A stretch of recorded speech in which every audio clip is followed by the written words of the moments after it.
Got some good news to catch it on camera. My Oscar Army. I got some bad news. Actually threw a frog in there, a really cool, unique. And I got some weird news. Lamon. What are they doing? The good, the bad, the ugly. Hoʻomalu. Hana Hui A Maui. Aloha, my ohana. It is your boy back with another aquatic adventure. Now, if you're new to the channel, we talk about everything in the aquarium hobby. And in this video here, I got some good news, I got some bad news, and I got some weird news. Now, before I get into all the news, if you haven't subscribed to the channel, this is the perfect opportunity right now. Hit that subscribe button. Next to that subscribe button is a little bell. Click that bell, turn it on. It's just a notification bell. It's going to notify you when I upload a new video. So let's go ahead and start off with the good news. Let's go. Yeah, Frogger. There he is, right there in the corner. My largemouth bass. Look at him. He's doing good. He likes to hang out right there in the corner. I've been throwing big earthworms in there for him to eat. I actually threw a frog in there because he does love frogs. That's how we caught this dude, off of a frog lure.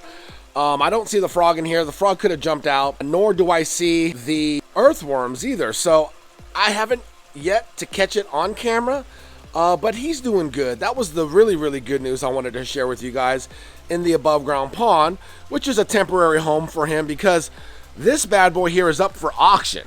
And right now the highest bid is at $600. It's still sitting, and I believe the auction will be done December 7th. So if you guys wanted to leave an offer right now, it's at $600. Go to the YouTube channel, and under the community tab, I have a picture of this beautiful above ground pond. You get it all. You get it all.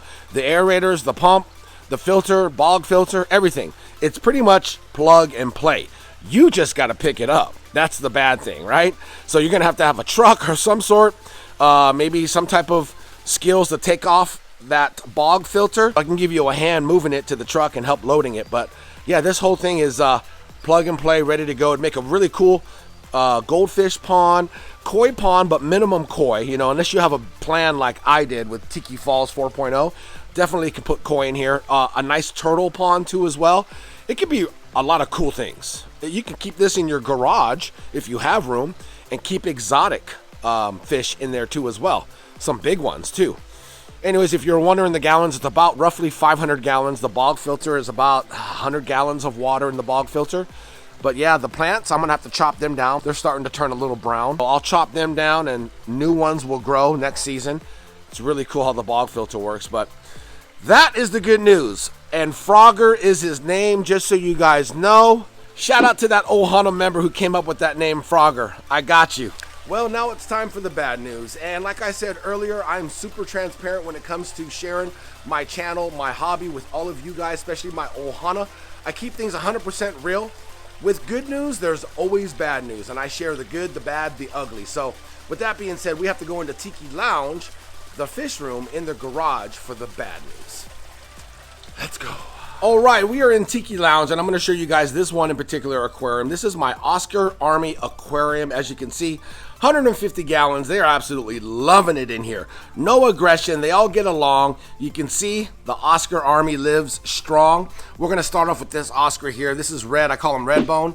What's up, Red? It's a red Oscar. We have a Lutino, the twins. Lutino Oscars. There's one here and one here. They're not albino. They're Lutino.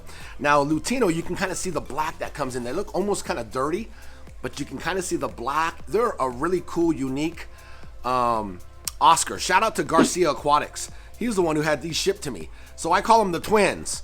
Mary Kate and Ashley, or Ashley and Mary Kate, one or the other. Are you Mary Kate and Ashley? And then we got Tyga. What's that on that beat? Rack City. The Tiger Oscar. I call him Tyga. He's doing good. And then we have Lemon. Yeah, we call this guy Lemon, short for lemon Oscar. Look at that beautiful lemon Oscar. That's another rare Oscar, is a lemon Oscar. Totally yellow. Look at him. Really cool looking, but they're loving their new home here. You can see the scape. We got the bubble wall in the back by HYGGER. Everything's doing good. Water temperature is great, pristine. Now, those of you guys that know my channel know that there was in particular fish that was in here, part of the Oscar Army. It was Big. Big, tragically, life ended for Big. I've had him for at least, I want to say 3 years, and I don't know how long the previous owner had him. Now, I saved Big. He was in a 20-gallon aquarium. Big Oscar, too. He was a longfin Oscar, a channel favorite. Some would say a channel favorite. Yeah, it was sad. He just couldn't pull off. He developed a hole in the head. I was trying to save him, and to be honest with you guys, I think I was in denial that he was slowly coming to his death. I just would try to keep him comfortable, and, you know, I was watching him. It got to a point where he was still eating, and then he stopped eating, which is never a good sign, and eventually he passed away in this aquarium. Yeah, it was a sad day. He's been with me for a while, so it was just one of those things that part of the hobby. It really does suck, but I gave him the best life that I could, better than that 20-gallon aquarium that I rescued him from. So he finally came to a halt in his life. So shout out to Big. Rest in paradise, my man. But the Oscar army, though, lives strong. Every time I look at this aquarium, it just makes me happy. Even though Big's not in it, they do keep me happy. Okay, now that we talked about the good news and the bad news, next comes the weird news. Now, the weird news takes place in the house. It's kind of weird, right? Dumb. That was a stupid joke. Anyways, let's go in the house, and I'm going to share with you guys the weird news. Let's go. All right, so now we're back in the house. In the kitchen, behind me is my 10-gallon aquarium that sits on my kitchen counter, where the weird news is. Now, there's a lot of traffic that runs through here. I mean, I got 3 growing boys eating me out of house and home. They're in the refrigerator, they're in the cabinets, looking for food. What's for dinner? Hey, can I have a snack? What's for dessert? They're so demanding. Now, with that being said, this aquarium here, all of us see all the time. So I wanted something special in this aquarium. Now, the stock in this aquarium, if you guys aren't familiar with, I have a beautiful koi betta. Absolutely love him. Super gorgeous. I have like 3 nearite snails, which helps take care of the algae, and 5 cherry barbs. And then I added 2 beautiful Hillstream Loaches, which I call little baby stingrays, because that's what they look like. I know a lot of you guys got mad when I said that in one of my videos, but I mean, get over it, guys. They do look like little mini stingrays. But quote me, I will one day have a real freshwater stingray. I promise you guys. So I'm gonna need your guys' help. I don't know much about Hillstream Loaches, and this is the weird news, okay? And I'm learning a lot, slowly but surely. So I'm gonna need your guys' opinion down in the comments on my Hillstream Loaches. What do you guys think? And I will get into the details, all right? Let me flip the camera around and talk a little bit about my Hillstream Loaches and what's going on and what's so weird.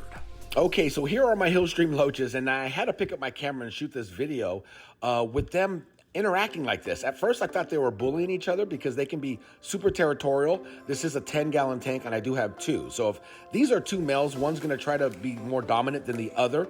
But watching them, and from my experience with keeping fish and breeding fish, this looks like they're breeding.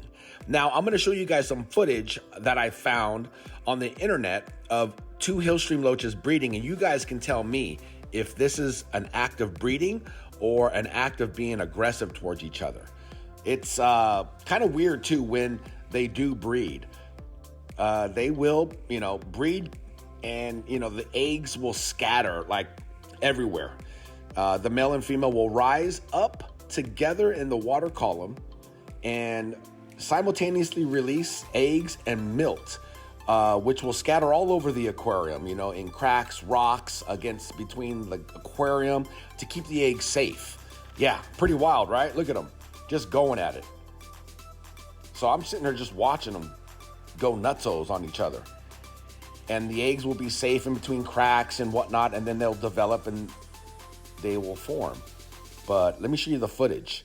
Now, right here is the footage that I found of 2 Hillstream Loaches breeding. That looked like the same, right? Now the ultimate goal is to see if I have a male or a female, which I'm pretty sure I do. Now this one right there that's on the glass is a male. That right there, I have my fingers crossed that it's a female, and I'm gonna show you guys, and it's super easy, but you need them to be attached to the glass like this one is. Now I'm waiting for this other one to attach to the glass. That way I could see if they're a male or a female. Now, Hillstream Loaches, if you didn't know, are from South, Southeast, and East Asia. Basically from Cambodia, Vietnam, and Laos. They love that Asian tropic hillstream, like the streams that are highly flowing with a current. So you can see the current that I have from my Tidal 35. But my water is really warm. It's at 80 degrees, and I'm breaking all the rules when it comes to breeding Hillstream Loaches because they love cooler water. They love a high flow. And I have the opposite of that. I don't really have a flow, but as you can see, the stock in this aquarium, I have my beautiful Galaxy koi betta. I have 5 cherry barbs and nearite snails in here. That's it. Look at them. Always got to get in the picture.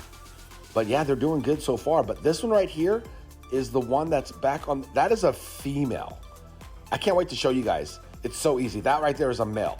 Now, I'm going to go into the details on how I can tell male versus female. Now, here is a video I'm going to show you, or I should say a snapshot right there. This is a female. Now, you can see the head and the pectoral fins blend with each other, forming an oval shape, like I have fanned out there. And then you got the ventral fins.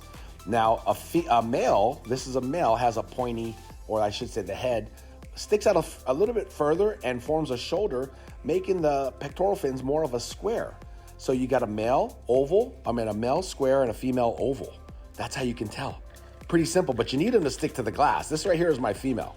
Now, they love to sift through substrate, sand if you have it. They're omnivore, so they do love to eat the biofilm in the aquarium as well as the algae, but we'll also snack on like bloodworms too as well. So they love a little bit of protein. And these guys are doing great. As you can see, my cherry barbs and my nearite snail.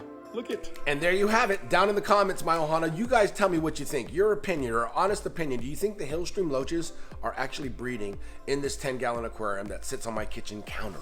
I'm kind of excited. I don't know anything about Hillstream Loaches, but I'm slowly but surely learning a lot about them. Other than that, I hope you guys enjoyed this video. I will see you guys on the next one. Take care. Much love and aloha. Hana Hui